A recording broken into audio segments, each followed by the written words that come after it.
তত্ত্বাবধায়ক সরকার প্রধান কে হবে তা নিয়ে নতুন প্রস্তাব বিএনপির। জানাবো মিটফোর্টে ব্যবসায়ী সোহাগ হত্যাকাণ্ড, রাজনীতির দাবার গুটি, অধরা দুই ঘাতক।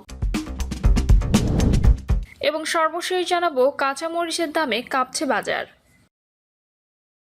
শুনছিলেন সংবাদ শিরোনাম, এবারে বিস্তারিত। মিটফোর্টে ব্যবসায়ী সোহাগ হত্যাকাণ্ড, রাজনীতির দাবার গুটি, অধরা দুই ঘাতক। ওরা কারা, কি তাদের পরিচয়? তারা কি পেশাদার খুনি নাকি রাজনৈতিক কর্মী, না পতিত স্বৈরাচারের দোসর? আলোচিত ব্যবসায়ী সোহাগ হত্যাকাণ্ড নিয়ে রাজনীতির মাঠে দাবার গুটি হয়ে ওঠা ঘাতকদের নিয়ে এমন অনেক প্রশ্ন ঘুরপাক খাচ্ছে চারদিকে। ইতিমধ্যে নেট দুনিয়ায় ছড়িয়ে পড়েছে তাদের এক এক পরিচয়। তবে ঘাতকদের প্রকৃত পরিচয় এখন ধোঁয়াশাচ্ছন্ন এবং তারা এখনও পর্যন্ত অধরা। স্থানীয়দের কেউ কেউ বলছেন ঘাতকদের অনেকে যুবলীগের রাজনীতি করতেন, সরকার পতনের পর ভোল পাল্টে অন্য দলে যোগ দেন। ইতিমধ্যে ঘাতকদের নাম জড়িয়ে ফেসবুকে পাল্টাপাল্টি পোস্ট দিচ্ছেন অনেকে। তবে পুলিশের পক্ষ থেকে বলা হচ্ছে রাজনৈতিক পরিচয় যাই হোক, ঘাতকদের কেউই ছাড় পাবে না। বিএনপি সহ বিভিন্ন রাজনৈতিক দলের পক্ষ থেকে ইতিমধ্যে বিচারের দাবি জানানো হয়েছে। এদিকে ঘটনার পর সামাজিক যোগাযোগ মাধ্যমে ছড়িয়ে পড়া ভিডিও চিত্র নিয়ে নানা ধরনের সন্দেহ এবং সংশয়ের দানা বাঁধছে। বিশেষ করে খুব কাছ থেকে হত্যাকাণ্ডের এমন নিখুঁত ভিডিও চিত্র কিভাবে ধারণ করা সম্ভব হলো, এমন প্রশ্ন তুলেছেন অনেকে। সামাজিক যোগাযোগ মাধ্যমে ভিডিও ছড়িয়ে পড়ার পরপরই বিক্ষোভ মিছিল, মানববন্ধন, সভা সমাবেশের মতো রাজনৈতিক কর্মসূচি দিয়ে মাঠ গরম করা নিয়েও প্রশ্ন উঠেছে। রাজনীতির হাতিয়ার হিসেবে ব্যবহারের জন্য ঘটনা পরিকল্পিত কিনা এমন কথা বলছেন অনেকে, নাকি এর নেপথ্যে রয়েছে অন্য কোনো ষড়যন্ত্রের নীলনকশা। ছড়িয়ে পড়া একাধিক ভিডিও চিত্রে দেখা যায় সোহাগের রক্তাক্ত নিথর দেহের উপর একের পর এক পাথর দিয়ে আঘাত করছেন কয়েক যুবক।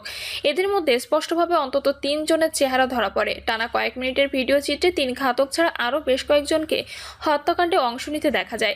এ সময় আশপাশে আরও কয়েকশো মানুষ উপস্থিত থাকলেও তারা ছিলেন নীরব দর্শকের ভূমিকায়।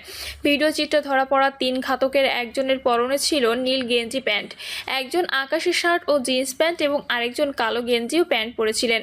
পুলিশ এবং স্থানীয় লোকজনের সঙ্গে কথা বলে ঘাতকদের পরিচয় সম্পর্কে বেশ কিছু তথ্য পাওয়া যায়। স্থানীয়দের কয়েকজনকে তাদের ছবি দেখানো হলে তারা জানান পাথর দিয়ে সোহাগের দেহে আঘাত করা নীল গেঞ্জি পরিচিত যুবকের নাম রুহুল আমিন, তার বাড়ি কেরানীগঞ্জে। এছাড়া কালো গেঞ্জি পরিহিত যুবকের নাম মনির ওরফে লম্বা মনির। এদের দুজনেই স্থানীয় সন্ত্রাসী হিসেবে পরিচিত। স্থানীয়রা জানান কোনো পদপদবি না থাকলেও তারা বিভিন্ন রাজনৈতিক দলের নাম ভাঙিয়ে চলে। এর বাইরে আকাশি শার্ট পরিহিত অপর ঘাতক মিটফোর্ট হাসপাতাল কেন্দ্রিক গড়ে ওঠা অ্যাম্বুলেন্স সিন্ডিকেটের সদস্য। তার নাম জানা যায়নি। তিনি নিজেও পেশায় অ্যাম্বুলেন্স চালক। তবে হত্যাকাণ্ডে তার অংশগ্রহণ তাৎক্ষণিক নাকি পরিকল্পিত সে সম্পর্কে স্থানীয়রা কেউ নিশ্চিত নন। মিটফোর্ট এলাকায় ব্যবসায়ীরা বলছেন সোহাগ হত্যার অংশ নেওয়া ঘাতকদের অনেকেই আগে আওয়ামী রাজনীতির সঙ্গে জড়িত ছিলেন। আগস্টে সরকার পতনের পরপরই তারা ভোল পাল্টান, নতুন করে রাজনৈতিক পরিচয় দিতে শুরু করেন তারা। এমনকি এদের কেউ কেউ স্থানীয় যুবকদের নেতাদের সঙ্গে ওঠা বসা শুরু করেন। রাজনৈতিক কর্মসূচিতেও দেখা যায় এদের কয়েকজনকে। স্থানীয়রা বলছেন চক্রের সদস্যরা সরকারি বিদ্যুৎ এবং টেলিফোন লাইনে তার চুরি করে ভাঙার হিসেবে বিক্রি করে দেয়। এই ব্যবসার সঙ্গে রাজধানীর মহল্লা ভিত্তিক চোরাকারবারিদেরও যোগসাজশ রয়েছে। এই কারণে ভাঙারি ব্যবসা সাধারণত মনে হলেও বাস্তবে এ খাতে বড় অঙ্কের লেনদেন হয়। বিশেষ করে ইস্পাত, তামা এবং অ্যালুমিনিয়াম সহ নানা ধরনের মূল্যবান চোরাই ধাতু বিক্রি থেকে মোটা অঙ্কের অর্থ আসে।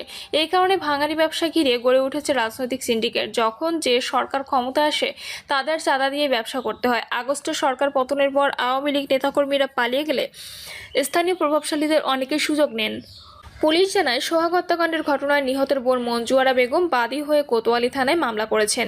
সেখানে ঘটনার সঙ্গে সরাসরি জড়িত হিসেবে মাহমুদুল হাসান, মহিন, সারোয়ার হোসেন টিটু, মনির ওরফে ছোট মনির, আলমগীর, মনির ওরফে লম্বা মনির সহ আরও অনেকে, প্রায় 15 থেকে 20 জনকে আসামি করা হয়েছে। এদের প্রত্যেকে গ্রেপ্তারে সরকারের সর্বোচ্চ পর্যায় থেকে নির্দেশ দেওয়া হয়েছে। বিশেষ করে পাথর হাতে নৃশংসতা চালানো 3 যুবককে ধরতে পুলিশ ও র্যাবের একাধিক টিম মাঠে কাজ করছে। নিহতের ভাগ্নি মিম আক্তার জানান তার মামার পরিচিত লোকজনই এই হত্যাকাণ্ডের সঙ্গে জড়িত। তার মামা স্থানীয় বিএনপি রাজনীতির সঙ্গে যুক্ত ছিলেন এবং মিটফোর্ট এলাকায় ব্যবসা করতেন, কিন্তু টিটু, মহিন সহ স্থানীয় আরও কয়েকজন এই ব্যবসায় ভাগ বসাতে চাচ্ছিল। তত্ত্বাবধায়ক সরকার প্রধান কে হবে তা নিয়ে নতুন প্রস্তাব বিএনপির। তত্ত্বাবধায়ক সরকারের প্রধান কে হবে তা নিয়ে নতুন কয়েকটি প্রস্তাব দিয়েছে বিএনপি। গতকাল রাজধানীর ফরেন সার্ভিস একাডেমিতে জাতীয় ঐকমত্য কমিশনের সঙ্গে আলোচনা শেষে সাংবাদিকদের তিনি এসব প্রস্তাবের কথা তুলে ধরেন দলটির স্থায়ী কমিটির সদস্য সালাউদ্দিন আহমদ। তিনি বলেন, তত্ত্বাবধায়ক সরকার ব্যবস্থায় জুডিশিয়ারিকে বাদ রেখে তার আগে কয়েকটি বিকল্প প্রস্তাব রাখা যায় কিনা এ ব্যাপারে সবাই একমত এবং তত্ত্বাবধায়ক সরকার ব্যবস্থা পুনর্বহালের ক্ষেত্রে তো দ্বিমত সারা জাতির মধ্যেই নেই, সবাই একমত। কিন্তু সেই তত্ত্বাবধায়ক সরকার ব্যবস্থা আগের পুরোটাই হচ্ছে জুডিশিয়ারি নির্ভর। তো সেজন্য সে জুডিশিয়ারি নির্ভর প্রস্তাবগুলোর বাইরে যদি কয়েকটি প্রস্তাবে আমরা আগে একমত হতে পারি সবাই মিলে, তাহলে জুডিশিয়ারিকে বিতর্কের বাইরে রাখা যায়। সালাউদ্দিন বলেন, তত্ত্বাবধায়ক সরকারের দায়িত্বে প্রেসিডেন্টকে রাখা ঠিক হবে না। প্রেসিডেন্টকে না রাখতে পারলেই তা ভালো, তারপরও যদি ঐকমত্যে আসা না যায় সেই ক্ষেত্রে একদম লাস্ট অপশন হিসেবে রাখা যায় একটি ইনস্টিটিউশন প্রধানকে। তিনি বলেন, প্রেসিডেন্ট সংসদ বিলুপ্ত হওয়ায় যদি সাধারণ নিয়মে বিলুপ্ত হয়, মেয়াদ শেষান্তে তার 30 দিনের আগে এই উদ্যোগ নেবেন সংসদে প্রতিনিধিত্বশীল প্রধান রাজনৈতিক দলসমূহের সঙ্গে আলোচনা করে। আলোচনার ভিত্তিতে কোনো প্রধান উপদেষ্টা বাংলাদেশের নাগরিক যিনি এই অনুচ্ছেদ অনুসারে উপযুক্ত উপদেষ্টা হওয়ার যোগ্য হন তাদের মধ্যে থেকে একজনকে প্রধান উপদেষ্টা করবেন। যদি সেই অপশন না পাওয়া যায় তাহলে প্রধানমন্ত্রী, বিরোধী দলীয় নেতা, স্পিকার এবং ডেপুটি স্পিকার, সেক্ষেত্রে ডেপুটি স্পিকার বিরোধী দলে হবে। 4 জনের সমন্বয়ে গঠিত হবে এবং এটা সভাপতিত্ব প্রেসিডেন্টও করতে পারে, স্পিকারও করতে পারে। প্রেসিডেন্ট সভাপতিত্ব করলে সেখানে প্রেসিডেন্টের ভোটিং পাওয়ার থাকবে না, আর স্পিকার সভাপতিত্ব করলে স্পিকারের ভোটিং থাকবে। প্রেসিডেন্ট সভাপতিত্ব করলে শুধু শুনানি করবে, প্রেসিডেন্ট কোনো ভোট প্রয়োগ করতে পারবে না। 4 জন মিলে যদি তত্ত্বাবধায়ক সরকারের প্রধান উপদেষ্টা ঠিক করতে পারেন তাহলে এখানে এটা সমাপ্ত হবে।